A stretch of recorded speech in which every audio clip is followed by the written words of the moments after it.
नमस्कार दोस्तों, आज हम सुनेंगे प्रदोष व्रत कथा। तो चलिए कथा को शुरू करते हैं। एक नगर में 3 मित्र रहा करते थे, राजकुमार, ब्राह्मण कुमार और धनिक कुमार। राजकुमार और ब्राह्मण कुमार विवाहित थे, लेकिन धनिक पुत्र का विवाह तो हो गया था, उसका गौना अभी शेष था। इसीलिए धनिक की पत्नी अपने मायके में ही थी। एक दिन तीनों मित्र स्त्रियों के बारे में चर्चा कर रहे थे। तभी ब्राह्मण कुमार ने स्त्रियों की प्रशंसा करते हुए कहा कि नारी के बिना तो घर भूतों का डेरा होता है। धनिक पुत्र ने जब यह सुना तो उसने तुरंत ही अपनी पत्नी को घर लिवा लाने का निश्चय कर लिया। धनिक पुत्र को उसके माता पिता ने बहुत समझाया कि बेटा, अभी शुक्र देवता डूबे हुए हैं, ऐसे में बहू बेटियों को उनके घर से विदा करवा कर लाना शुभ नहीं माना जाता है। लेकिन धनिक पुत्र ने अपने माता पिता की एक नहीं सुनी और वह अपनी ससुराल पहुंच गया। ससुराल जाने पर उसका खूब आदर सत्कार किया गया। कुछ समय के बाद जब उसने अपनी पत्नी को भी साथ चलने के लिए कहा, तब उसके ससुराल वालों ने उसे समझाने का प्रयास किया, परंतु वह तो अपनी पत्नी को विदा कराने की जिद पर अड़ा हुआ था। धनिक पुत्र की जिद के कारण कन्या के माता पिता को आखिरकार अपनी पुत्री की विदाई करनी पड़ी। विदाई के बाद दोनों पति पत्नी शहर से बाहर निकले ही थे कि बैलगाड़ी का पहिया निकल गया और बैल की टांग टूट गई। दोनों को बहुत चोट आई, लेकिन फिर भी वह किसी तरह चलते रहे। अभी कुछ ही दूर पहुंचे थे कि उन्हें रास्ते में ही डाकू मिल गए। डाकुओं ने उनका सारा धन लूट लिया और जैसे ही दोनों घर पहुंचे कि धनिक पुत्र को सांप ने डस लिया।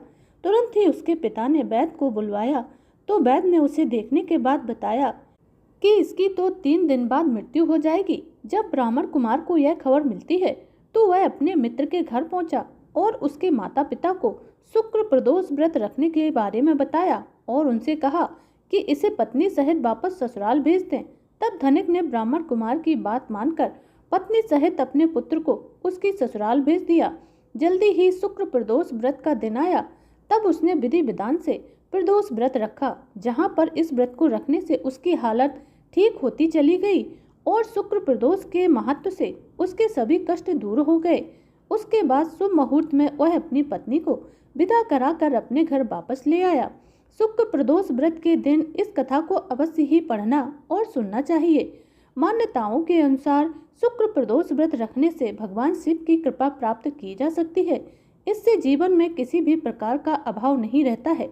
इतना ही नहीं, हर प्रकार के आर्थिक संकटों का समाधान करने के लिए भी जीवन में प्रदोष व्रत अवश्य ही करना चाहिए। व्रत के प्रभाव से हर तरह के रोग दूर होकर बीमारियों पर होने वाले खर्चों में कमी आती है। भगवान शिव को ज्ञान और मोक्ष वाला भी कहा जाता है, इसीलिए मोक्ष प्राप्ति की इच्छा रखने वाले भक्तों को अपने जीवन में प्रदोष व्रत अवश्य ही करना चाहिए। दाम्पत्य जीवन में मधुरता बनाने के लिए और खासकर जिन लोगों के विवाह संबंधी कोई समस्याएं बहुत ज़्यादा हो जाती हैं, तो ऐसे लोगों को अपने घर पर आई हुई किसी भी स्त्री को मिठाई खिलाकर ही वापस भेजना चाहिए। इस दिन अपने घर को, अपने मंदिर को साफ सुथरा करके पूजन करना चाहिए।